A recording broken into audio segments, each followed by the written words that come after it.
Seja bem-vindo a mais um encontro nosso no 7 a 7. Hoje nós vamos falar sobre um dos aspectos da vocação cristã, que é a santidade.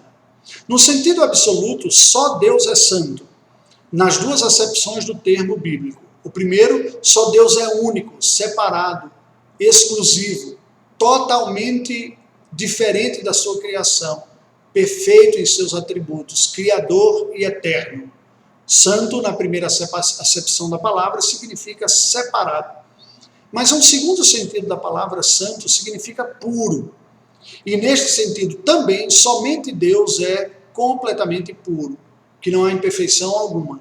Nós lemos no livro de Jó, por exemplo, que Deus encontra imperfeição até nos seus santos anjos. Não a imperfeição moral nos santos anjos, mas uma imperfeição como uma espécie de não plenitude. Falta-lhes a plenitude, pois a plenitude somente Deus o tem. Contudo, como nós então vamos pensar que nós que somos pecadores, afetados pelo pecado, mesmo aqueles que nasceram de novo, ainda têm um pecado, podem ser santos ou podem experimentar a santidade? Que sentido faz isso? Primeiro, nós temos que nos lembrar que isso faz parte da própria vocação cristã. É um chamado de Deus para a nossa vida, é um propósito do Senhor para a nossa existência. Quando Paulo escreve aos Tessalonicenses, ele está escrevendo a uma igreja numa cidade gentílica do mundo grego, que havia práticas imorais muito comuns naqueles dias, havia uma conduta pecaminosa recorrente. Ele vai dizer o seguinte: pois esta é a vontade de Deus, a vossa santificação. No início do versículo 13 da primeira carta aos Tessalonicenses, capítulo 4. E ele discorre, aplicando sobre as realidades que eram contextualmente difíceis nos dias do Novo Testamento. Que vos abstenhais da prostituição, prática comum, nos seus dias no contexto da cultura helênica. Que cada um de vós saiba possuir o próprio corpo em santificação e honra. Não se pode usar o corpo de qualquer maneira. Não com desejo de lascívia como gentios que não conhecem a Deus. E que nesta matéria ninguém ofenda nem defraude a seu irmão, porque o Senhor, contra todas estas coisas, como antes nos avisamos e testificamos claramente, é o vingador.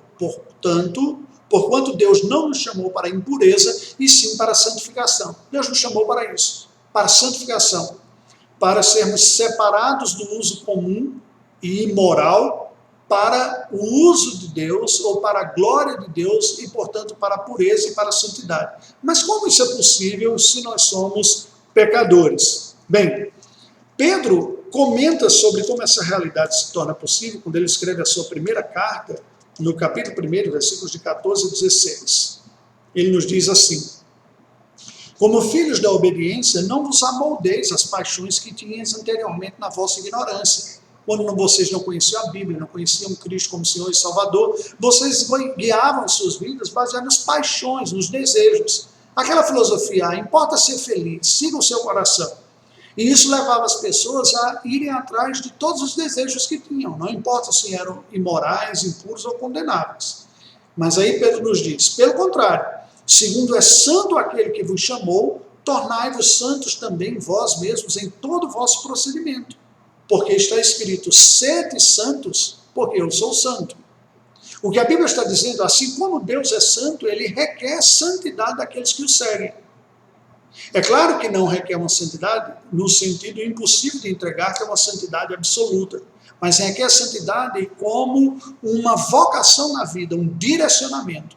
Eu desejo ser mais e mais parecido com o Senhor. Eu me empenho em ser mais e mais parecido com o Senhor.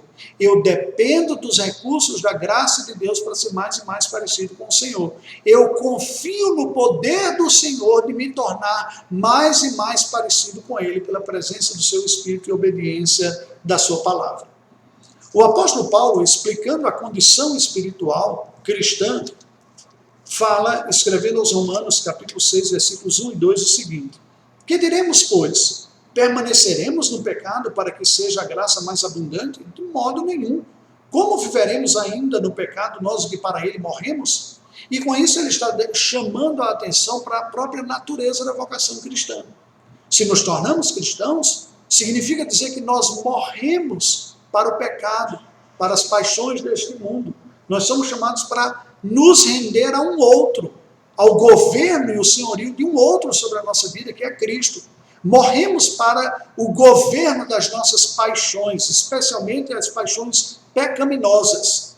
Mas até mesmo as paixões legítimas, os desejos, os sonhos do nosso coração, nós submetemos ao senhorio de Cristo, à vontade de Cristo acima de tudo em nossa vida. A vida piedosa, a vida que busca a santidade, que é experimentada na dependência do Senhor, é a vida que vai marcar o cristão. Paulo escreve esta vida que não é perfeita, mas é de constante dependência do Senhor, de diária confissão e arrependimento, que foi o ponto central das 95 teses de Martinho Lutero, que deu origem à Reforma Protestante. A marca do cristão, da vida piedosa e cristã, é a penitência da alma, o sincero arrependimento e a busca da graça de Deus, do favor do Senhor e da eficácia do Senhor a nos transformar. Paulo, escrevendo a sua segunda carta a Timóteo, capítulo 2, versículos 20 e 21, nos diz o seguinte, 2 Timóteo 2, versículo precisamente 21. Assim, pois, se alguém a si mesmo se purificar destes erros, será utensílio para a honra, santificado e útil ao seu possuidor, estando preparado para toda boa obra. É este o propósito da santificação. Eu quero ser instrumento para a honra, eu quero ser usado pelo Senhor, quero trazer honra a Ele, glória, exaltá-lo. A santidade deve ter como objetivo as pessoas se encantarem com o Salvador, não conosco, não para que nós causemos uma boa impressão nos outros, mas para que sejamos melhores instrumentos e Cristo seja conhecido pelos outros, e Cristo seja louvado. Que Deus nos ajude. Oremos ao Senhor. Deus bendito, nós louvamos o teu santo nome, te agradecemos pela obra redentora do teu Filho Jesus Cristo, e te pedimos que tu nos ajudes a crescermos em santidade, para a glória do teu nome em Cristo Jesus. Amém. Até amanhã.